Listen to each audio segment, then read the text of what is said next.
C'était mardi, le collectif Libéré ma pilule a publié une lettre ouverte ainsi qu'une pétition pour la délivrance d'une pilule contraceptive sans ordonnance pour faciliter l'accès des femmes à la contraception. Bonjour Caroline Réby. Bonjour. Vous êtes coprésidente du planning familial qui, avec un collectif de pharmaciens, est à l'origine de cette lettre ouverte. Pourquoi lancer cet appel ? Alors, c'est lancer cet appel pour que la contraception progestative soit accessible dans les pharmacies au plus grand nombre de femmes. Elle ne l'est pas accessible aujourd'hui ? Il y a des difficultés d'accès à la pilule pour les femmes ? Aujourd'hui, il y a des difficultés d'accès à la contraception pour les femmes, c'est-à-dire qu'on habite à la campagne, par exemple, on peut avoir 6 ou 7 mois de délai d'attente pour voir un gynécologue, par exemple. 6 ou 7 mois. Voilà, dans certaines villes. Et il n'y a pas, par exemple, de centre de planning familial, de centre de planification pour les mineurs dans certaines villes ou certains villages. Donc l'idée, c'est, avec le collectif des pharmaciens, il y a des pharmacies partout, dans tous les villages, et de rendre accessible cette contraception qui, je rappelle, c'est la contraception progestative.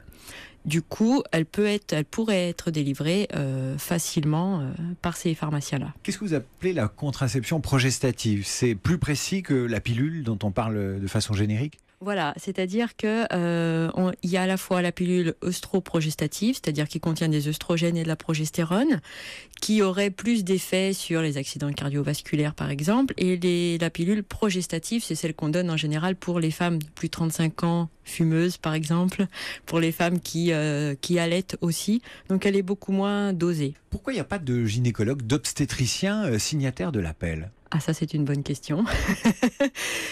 C'est vrai que le principe, j'ai vu qu'il y avait aussi des médecins généralistes, c'est vraiment que cette pilule, cet appel soit soutenu par le plus grand nombre. Donc, on invite tout le monde à signer cet appel. La pétition est en ligne. Quelle serait la situation idéale selon vous ? L'idéal, ça serait qu'on puisse avoir accès à toutes les contraceptions, et donc là, pas uniquement la pilule, partout sur le territoire en France, métropole et outre-mer. Et dans l'absolu, on n'a pas vraiment le choix. C'est-à-dire qu'il y a encore certains médecins, certains gynécologues qui ne prescrivent pas le stérilet, par exemple, à des femmes qui n'ont pas eu d'enfants. Alors que ça peut être une première demande de contraception, on peut ne pas avoir envie de pilule. Voilà, c'est aussi avoir une bonne information, parce que c'est pas le tout de prescrire la pilule. Il faut aussi bien savoir la prendre. Il y a des femmes aujourd'hui déjà qui l'oublient parce que leurs conditions de vie font qu'on ne peut pas la prendre tous les jours à la même heure. Et puis, il y a des femmes qui la prennent parce qu'elles n'ont pas eu l'information au moment des rapports. Pour que ça marche, la pilule, il faut qu'elle soit prise tous les jours. Et régulièrement. Il y a des médecins qui disent qu'il y a des risques. L'autoprescription ou en tout cas l'automédication de la pilule pose un certain nombre de risques. Comment vous les limiteriez ? Comment on distribuerait cette pilule sans ordonnance ? Ça se passerait comment ? Alors, il y a des risques pour tous les médicaments qui sont sans ordonnance, mais c'est vrai qu'il y a un focus particulier parce que ça concerne la fertilité des femmes, je pense, déjà, premièrement. Et comment on fait ? C'est-à-dire qu'elle ne serait pas distribuée n'importe comment. Il y a un questionnaire avec le pharmacien prendrait le temps de questionner la femme sur ses antécédents et aussi sur la manière de la prendre aussi. Tout ça, lors d'un entretien, ferait que la femme pourrait choisir si c'est le moyen adapté à son mode de vie, ou alors elle pourrait être réorientée vers un médecin ou un gynécologue. Qu'est-ce qu'elles vous disent, les femmes qui viennent vous voir au planning familial ? Il y a une demande de cette délivrance de la pilule sans ordonnance. Vous sentez, je vais parler vulgairement, mais il y a un marché pour ça, c'est très important, il y a une grande attente des femmes ? Alors, en termes de proportion, je sais pas, mais c'est vrai que tous les jours, on reçoit du monde au planning qui nous dit, ou qui vient même sans rendez-vous en nous disant j'ai besoin d'un renouvellement, j'ai besoin d'une contraception, voilà, mes règles arrivent demain, par exemple. Voilà, il n'y a aucun médecin qui n'est disponible du jour au lendemain pour délivrer cette contraception. Donc, effectivement, il y a de la demande. Il y a de la demande aussi pour d'autres moyens de contraception. Quand on a fait, là, uniquement sur Paris, quand on a fait le tour de 6 gynécologues qui refusent de nous poser un stérilet, on vient nous voir en disant « Est-ce que vous connaissez un professionnel qui peut me poser quelque chose ?»